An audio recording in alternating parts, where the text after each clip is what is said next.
교회 여러분 안녕하셨어요? 어제가 성탄일이었는데 오늘 바로 이어서 성탄절 첫째 주일입니다. 수록한 본문 중에서 마태복음 2장 7절에서 12절만 봉독하고 하늘을 보는 절기라고 하는 말씀 나누도록 하겠습니다. 그때 헤롯은 그 박사들을 가만히 불러서 별이 나타난 때를 캐어 묻고 그들을 베들레헴으로 보내며 말하였다. 가서 그 아기를 샅샅이 찾아보시오. 찾거든 나에게 알려주시오. 나도 가서 그에게 경배할 생각이요. 그들은 왕의 말을 듣고 떠났다. 그런데 동방에서 본 그 별이 그들 앞에 나타나서 그들을 인도해 가다가 아기가 있는 곳에 이르러서 그 위에 멈추었다. 그들은 그 별을 보고 무척이나 크게 기뻐하였다. 그들은 그 집에 들어가서 아기가 그의 어머니 마리아와 함께 있는 것을 보고 엎드려서 그에게 경배하였다. 그리고 그들의 보물 상자를 열어서 아기에게 황금과 유향과 모략을 예물로 드렸다. 그리고 그들은 꿈에 헤롯에게 돌아가지 말라는 지시를 받아 다른 길로 자기 나라로 돌아갔다. 교회령마다 독특한 신앙의 과제가 있습니다. 주연절에서 성령 강림주일에 이르는 절기는 그리스도인들이 하늘이 아니라 땅을 보는 계절입니다. 주연절은 주님의 은총의 빛이 온 우리에 가득하기 때문에 우리가 사는 이 땅을 보면서 이 땅에 현존하시는 주님을 찾는 계절입니다. 성령 강림 주일 전에 부활하신 주님이 성령을 약속하시며 승천하셨잖아요. 끝없이 예수님이 승천하시는 하늘을 바라보는 제자들에게 천사가 말했습니다. 어찌하여 하늘만 바라보면서 서 있느냐? 너희를 떠나서 올라가신 이 예수는 하늘로 올라가시는 것을 너희가 본 그대로 오실 것이다. 그러므로 예수께서 다시 오실 땅을 보란 말입니다. 땅의 현실을 보고 성령의 능력을 받아서 땅에서 그리스도의 몸인 교회를 세우고 하나님 나라의 복음을 전파하라는 말입니다. 그러나 대림절과 성탄의 절기는 고개를 들어서 하늘을 바라보는 계절입니다. 땅이 아니라 하늘의 징후를 살피고 하늘의 전망을 찾고 하늘의 보좌를 보고 하늘에서 오는 구원을 기다리는 때가 대림절과 성탄절입니다. 마태복음서는 동방의 현자들인 박사들이 하늘을 올려다보고 천문을 관측하며 놀라운 징후를 발견했습니다. 누가복음서에서는 들판에서 양을 치며 밤을 지키던 목자들이 하늘에서 천사의 소식을 듣고 단걸음에 그 놀라운 장소로 뛰어갔습니다. 마가복음서에서는 하늘을 보았다는 말은 없지만은 그 첫머리에 예수께서 세례자 요한에게 세례를 받으실 때 하늘이 갈라지고 성령이 자신에게 내려오는 것을 보셨다고 합니다. 예수님 자신이 하늘을 본 것입니다. 오늘 성탄 후 첫째 주일에 우리도 하늘을 보고자 합니다. 그런데 성서의 백성들이 하늘을 보는 이유가 무엇입니까? 땅에 문제가 생겼기 때문이에요. 땅이 소란스럽고 땅이 혼돈스럽고 혼란하고 엉망이 됐기 때문입니다. 그런데도 이 땅의 문제를 우리가 해결할 수가 없을 때 성서의 백성들은 하늘을 바라보며 하늘의 뜻을 찾았습니다. 우리 그리스도교 신앙만이 아니죠. 위대한 성인들은 세상이 혼돈할 때 관조에 들었습니다. 소란한 세상을 빠져나와서 고요히 세상이 그렇게 된 원인을 깨닫고 공자는 예를 발견하고 석가모니는 생로병사에서 벗어나는 길을 발견하고 플라톤은 동굴 밖에 환한 진리의 세계를 발견했습니다. 2021년 마지막 주일입니다. 이번 주가 지나가면 2022년 새해를 또 맞이합니다. 의례적이긴 하지만은 이번 주는 한 해 우리 삶과 우리가 사는 땅을 돌아보며 반성도 하고 새롭게 살아갈 각오도 하는 때입니다. 개인도, 가정도, 교회도, 우리나라도, 이 세계도 정말 돌아볼 것이 많은 그런 해였다고 생각을 합니다. 왜 나는 다른 사람들에게는 친절하고 배려도 많으면서 함께 사는 가족들의 마음은 깊이 헤아리지 못했을까? 왜 우리 교회는 이 아름다운 정신에도 불구하고 그동안 서로 상처 주고 무관심하고 자꾸 움츠러들을까? 왜 우리나라는 방역 모범 국가에서 위기 국가가 되었으며 역사상 최대의 수출 실적을 올렸는데도 빈부격차가 그 어느 때보다 심해졌을까? 왜 인류는 여전히 개인의 인간성도 국가와 같은 공동체도 폭력적이고 야만적일까? 이런 땅의 문제들을 우리가 해결할 지혜나 힘이 지금 있는가? 미국이라고 하는 나라는 제가 참 싫어하는 나라지만은 이번 토네이도로 너무나 끔찍한 경험을 했습니다. 중서부 6개주에 걸쳐서 이 토네이도 때문에 많은 사람이 죽고 건물과 집이 무너지고 초토화가 됐어요. 필리핀에서는 시속 195km의 대학살 태풍으로 49만 명의 이재민을 냈습니다. TV 화면에서 미국에서 필리핀에서 오열을 쏟아내는 사람들을 보면서 가슴이 아팠어요. 그런데 내가 해결할 수가 없어요.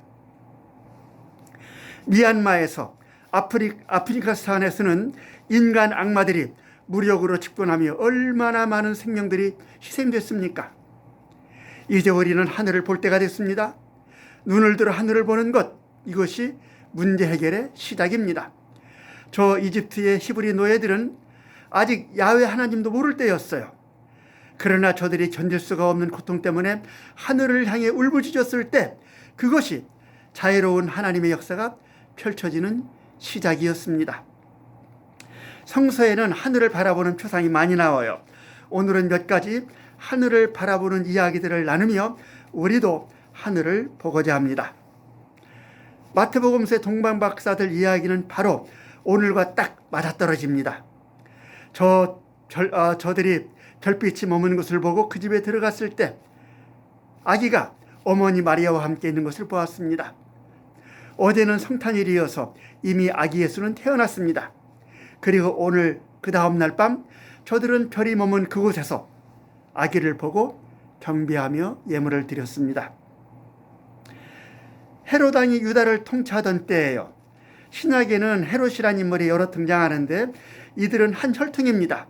주전 55주년부터 주후 93년에 이르기까지 148년간 팔레스타인과 그 근방을 다스려온 왕가입니다.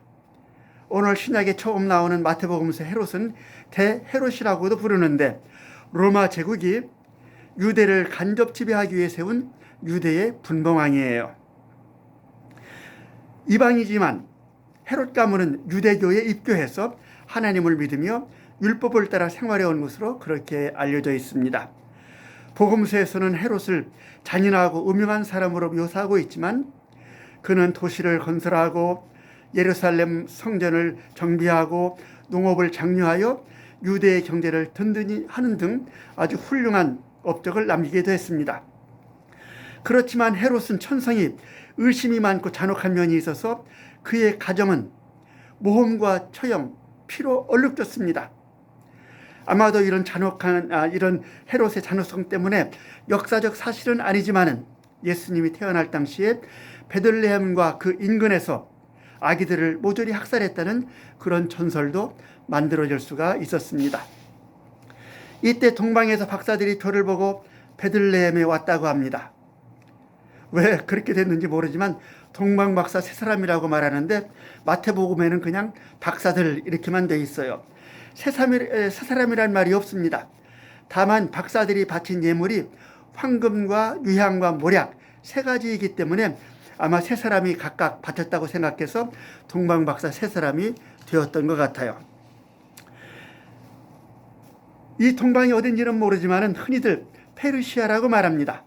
그러나 동방이란 말 자체가 중요해요. 동쪽은 해가 뜨는 것이고 또 흔히들 거기에는 지혜가 있는 것으로 그렇게 여겨졌습니다. 또한 동방 박사들은 유대 사람이 아닌 이민족입니다.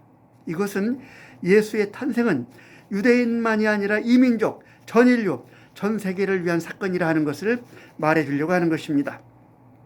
박사들이라고 했는데 헬라어로는 점성술사를 뜻합니다. 오늘 우리에게 점성술사 하면 점쟁이나 마법사 같은 느낌이 들지만은 고대 세계에서는 천체를 관측하는 사람들이에요. 그래서 이 점성술사 하면은 신학자이면서 철학자이면서 천체를 관측하는 과학자이면서 그러면서 농경을 관정하는 관장하는 최고 지배계급의 인물들입니다. 이들이 하는 일은 늘 밤의 하늘을 관측하는 것입니다. 그러나 고대 천문학자들은 이 점성술사들은 천체의 움직임을 통해서 때로는 갑자기 나타난 행성이나 별똥별이나 일식이나 월식을 통해서 그것이 알려주는 전조를 파악하는 예언자이기도 했습니다. 이들이 하늘을 보고 별을 보던 어느 날 아주 특이한 너무도 밝고 큰 별이 나타났어요. 오늘날의 사이비 천문학자들은 동방박사들이 보았다는 이 기이한 별이 나타난 시점을 옛 천문 기록들을 뒤지며 제시하고는 있지만 그거는 부질없는 짓입니다. 성서가 말하려고 하는 것은 이 박사들이 밤하늘을 관측하면서 무엇인지는 모르지만 너무나 놀라운 일이 일어나고 있으며 이 놀라운 것은 유대 땅에서 유대인의 왕 그리스도가 태어난다고 하는 그런 징조라고 하는 것입니다. 그리고 저들이 그 별빛을 따라 여행하며 그 별빛이 머문 곳에 이르렀을 때 과연 한 아기가 엄마와 있었고 그 아기는 바로 옛 예언자들이 말한 그 왕이었습니다. 이들은 동방의 귀한 보물, 세상에서 가장 값진 것, 영원과 불멸을 상징하는 황금과 유향과 모략을 아기에게 바쳤습니다. 마태는 하늘을 바라보는 이 박사들을 통해서 놀라운 시대의 징후, 메시아의 탄생을 예견하고 확인하고 축하하는 것입니다. 이와는 다르게 누가에서는 목자들이 나와요. 고대의 점성술사들은 지배 계급인 반면에 목자들은 천대를 받는 직업이었습니다. 야곱의 가족들이 이집트에 가서 정착할 때 이들의 직업이 목자들이었기 때문에 목동을 천대하는 이집트에서 이들은 외딴 곳, 고센 땅에 가서 바로의 가축을 치며 살게 됐습니다. 고대 사회에서 다 천대받는 직업이에요. 누가복음서의 목자들은 천문을 관측하는 사람들도 아닙니다. 그저 밤에 양을 돌보느라 모닥불을 지피고 앉거나 누워서 밤 하늘을 바라보는 그런 사람들입니다. 이들은 하늘을 보았지만 이상한 별을 보고 그 징후를 판단하는 능력은 없어요. 때문에 누가는 밤을 지키던 그들에게 직접 천사가 나타나 놀라운 소식을 전하고 있습니다. 그리스도의 탄생 소식입니다. 그 소식과 함께 하늘에서 천군 천사의 장엄하고 환희에 찬 노랫소리가 울려 퍼집니다. 더없이 높은 곳에서는 하나님께 영광이요 땅에서는 주님께서 좋아하시는 사람들에게 평화로다. 이것은 우리 성만찬 예배 시간에 부르는 대영광성입니다. 이들은 이 소식을 듣고 급히 베들레헴으로 달려가서 마리아와 요셉과 구유에 누워있는 아기 예수를 보고는 경배하며 하나님께 영광을 돌리고 찬미했습니다. 비록 비천한 목자들이지만은 이들이 천사의 소식을 듣고 놀라운 일을 보게 된 것은 저들이 밤을 지키는 사람들이었고 밤에 하늘을 바라보는 그런 사람들이었기 때문입니다. 하늘에 있는 것을 바라보라. 아주 민수기에 굉장히 재미난 이야기가 나오는데요. 모세의 인도로 이집트를 빠져나온 히브리들은 사망을 유랑하면서 조금만 힘들면 늘 불평불만이에요. 한날 그들은 에돔 땅을 돌아서 행군하는 동안에 또 조급한 마음에 하나님과 모세를 원망했습니다. 어째서 우리를 에집트에서 데리고 나왔습니까? 왜 이 광야의 소리를 죽이려 합니까? 먹을 것도 없습니다. 마실 것도 없습니다. 이 보잘것없는 음식은 이제 친절히가 납니다. 사막에서 하나님이 날마다 내려주신 그 고마운 만나도 때때로 보내주시는 메추라기 고기도 친절히가 난다고 합니다. 그리고 마치 에집트에서는 고깃가마가 있었던 것처럼 얘기를 해요. 노예들이 무슨 고깃가마가 있었게요? 없었죠. 그러자 주님께서 분노하셨는지 불뱀을 보냈습니다. 불뱀이 뭔지는 모르지만 불타는 뱀은 아니고요. 아주 맹독을 가진 뱀이란 뜻입니다. 이 불뱀이 많은 사람들을 물어 죽였습니다. 그러자 백성들은 죄를 뉘우치고 주님께 살려주시기를 간청했습니다. 주님이 모세에게 말씀하셨습니다. 너는 불뱀을 만들어서 기둥 위에 달아놓아라. 기둥 위에 달아놓아라. 누구든 그것을 보면 살아날 것이다. 뱀이 물었을 때 물린 사람은 누구나 이 하늘에 걸어둔 뱀을 보았습니다. 그러면 살아났습니다.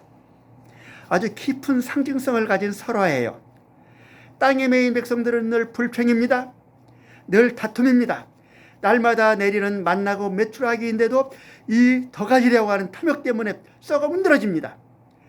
바로 이 땅에 매인 삶이 독사에게 물려 죽는 비참을 낳았습니다. 아니, 이 땅에서 탐욕스럽게 사는 삶이 서로가 독사가 되어서 서로를 물어 죽이는 그런 세계를 지어낸 거예요. 모세는 뱀이 갖는 상징을 통해서 귀한 통찰을 전해줍니다. 여러분, 뱀은 이중성이 있어요. 신화학에서 사람의 뒤꿈치를 물어서 목숨을 앗아가는 아주 무서운 존재입니다. 그러나 동시에 뱀은 늘 그 허물을 벗고 재생하는 그런 생태 때문에 생명과 부활의 상징이기도 합니다. 여러분 보셨을 거예요. 가끔 앰뷸런스에 지팡이나 십자가를 뱀이 감고 있는 것을 보는 경우가 있습니다. 뱀이 생명, 치유를 상징하기 때문입니다. 이런 뱀이 땅에 있을 때는 해치는 독사가 됩니다. 그러나 저 높은 곳에 있을 때는 생명의 원천이 됩니다. 우리 동양의 상징으로 말하면 뱀이 땅에 있을 때는 이무기가 되어 사람을 잡아먹지만은 하늘로 솟아오르면 상스러운 용이 되어서 그 여의주로 비를 내려주고 온갖 유익한 것을 우리에게 선물해 줍니다. 하늘에 이 땅의 문제를 푸는 구원이 있다. 그러니 하늘을 바라보라. 이것을 히브리서 기자는 하늘에 있는 것은 완전하지만은 땅에 있는 것은 하늘에 있는 것들의 모형이요 그림자라 이렇게 말하고 있습니다. 땅의 예루살렘에는 성전이 있습니다. 성전에도 제사장이 있습니다. 성전의 제사장들은 예물과 제사를 드리려고 세워진 사람입니다.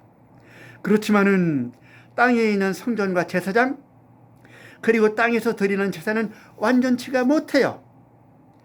모세가 광야에서 장막을 세울 때도 하나님께서 보여준 모형을 따라서 지은 것입니다. 왜? 인간이 짓는 것은 불완전하기 때문에 하늘의 것을 보고 그대로 지으라는 거예요. 이 땅의 것들이 온전하기 위해서는, 이 땅의 것들이 인간들의 불완전한 것이 되지 않기 위해서는 때로 성전의 제사가 이방 제사처럼 제물이나 바치는 타락하거나 형식이 되거나 우상 숭배가 되지 않으려면 하늘을 바라보아야 한다는 것입니다. 하늘 성전이 있습니다. 하늘 성전에 대제사장이 있습니다. 이 하늘 성전은 예루살렘 성전의 원형입니다.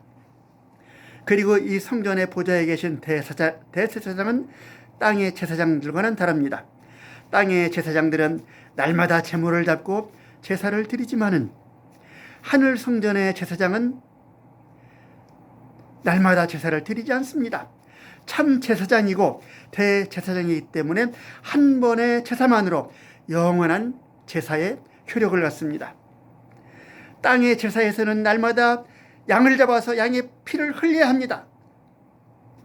그러나 하늘의 대제사장은 자신이 몸소 희생양이 되어서 단 한 번의 피 흘림으로 영원한 효력을 갖는 그런 제물이 되었습니다. 히브리서는 말합니다.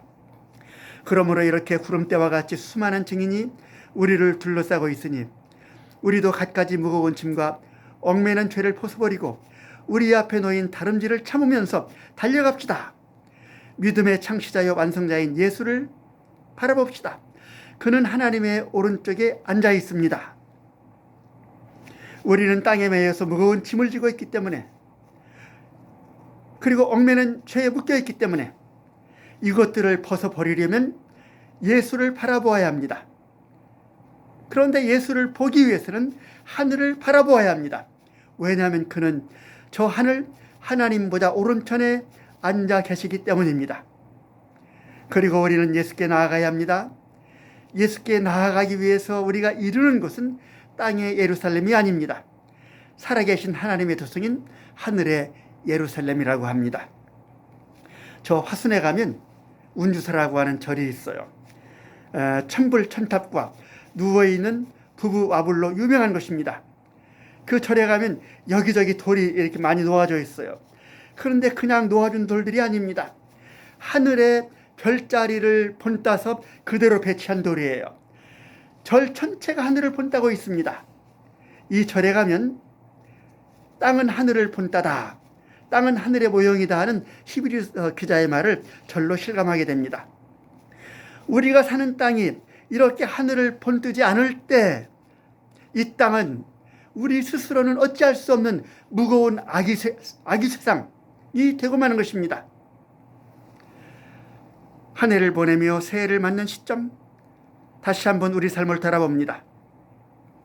그러면서 오늘 내 힘으로는, 우리 힘으로는 어찌할 수 없는 현실을 경험하면서 이대로 가다가는 정말 어떻게 될까 하는 두려움이 듭니다. 우리 교회 어떻게 할까? 우리나라 어떻게 할까? 이 코로나 어떻게 할까? 이 기후붕괴 어떻게 할까? 그러나 이런 때 성서의 백성들은 하늘을 바라보았습니다. 동방박사들은 하늘의 별에서 메시아가 태어날 놀라운 징조를 보고 순례했습니다. 강보에 쌓인 아기를 보고는 귀한 예물을 드릴 수가 있었습니다. 양을 치는 목자들은 밤을 지키며 하늘을 보았습니다. 하늘을 보았을 때 하늘의 천사가 전해준 놀라운 소식을 들었고 온 세상에 우렁차게 울려 퍼지는 천군 천사들의 노래를 들었습니다. 그리고 이들은 구유에 누워있는 아기를 보고 하나님께 영광을 돌리고 아기를 찬미할 수 있었습니다. 사막의 백성들은 그 불평과 탐욕으로 서로 독사가 되어 서로를 물고 해치는 불뱀의 세계를 만들었지만은, 그러나 저 높이 하늘에 주님께서 걸어두신 구리뱀을 보았을 때 그 뱀은 해치는 뱀이 아니라 생명을 치유하고 살리는 구원의 뱀이 되었습니다.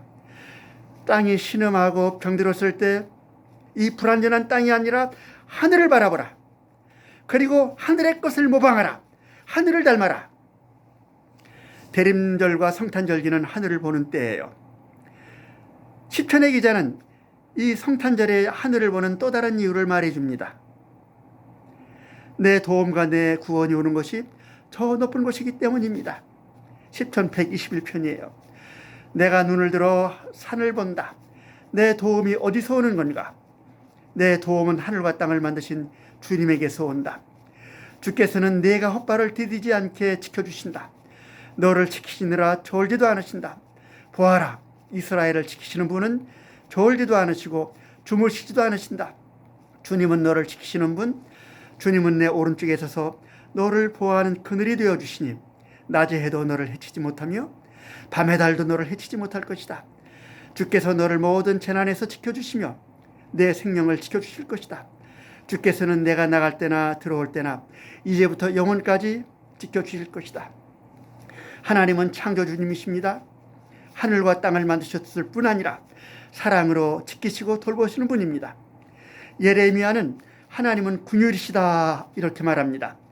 궁율이라고 하는 말은 히브리에서 라움이라고 하는 말에서 왔다고 하는데 어머니의 태, 자궁이란 말이에요.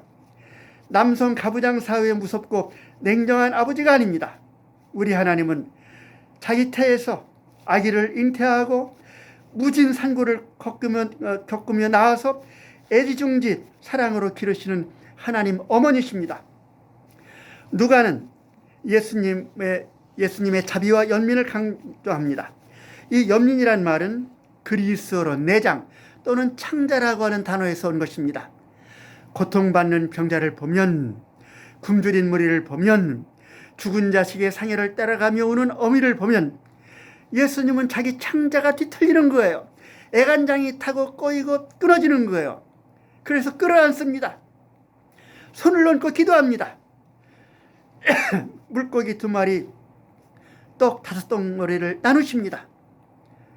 우리 주님은 이 자궁의 어머니 하나님, 창자가 끊어지는 궁율의 주님이심을 알기 때문에 성서의 백성들은 눈을 들어 저 높은 산을 바라보면서 주님의 도우심을 기다리는 것입니다. 졸지도 주무시지도 않으면서 주님은 당신을 보는 사람을 영원히 지켜주실 것입니다. 이 성탄절기에 우리 교회는, 이 교회는 이제 이 땅이 아니라 하늘을 올려다 볼 수 있어야 하겠습니다. 그리고 저 하늘 높이 계신 분의 도움을 바라보고 구할 수 있어야 하겠습니다. 기도합니다. 주님, 성탄일의 만남도 잠시, 다시 저희가 이 코로나 사태가 잠잠해지기까지 비대면으로 예배를 드리게 됐습니다. 그러나 서로 연락하며 기도하며 서로를 잊지 않게 하시고 서로를 위해 기도하게 하옵소서. 또 저희에게 열심도 주시어 교회 재정도 어렵지 않게 하시고 교우도 늘게 하시고 각자의 자리에서 그리스도의 제자로서 선한 봉사를 아름답게 수행하게 하옵소서. 예수 그리스도의 은혜와 하나님의 사랑과 성령이 함께 하심이 성탄의 감격을 가지고 살기 원하는 교우들 위해 늘 함께 하시기를 간절히 축원하옵나이다. 아멘. 네, 날씨가 추워지고요. 코로나가 더 기승을 부리니까 몸 조심하시고 어디 많이 다니지 마시고 우리 서로 단톡방으로 연락할 수가 있으니까 자주자주 전화하고 그렇게 지내시기 바랍니다.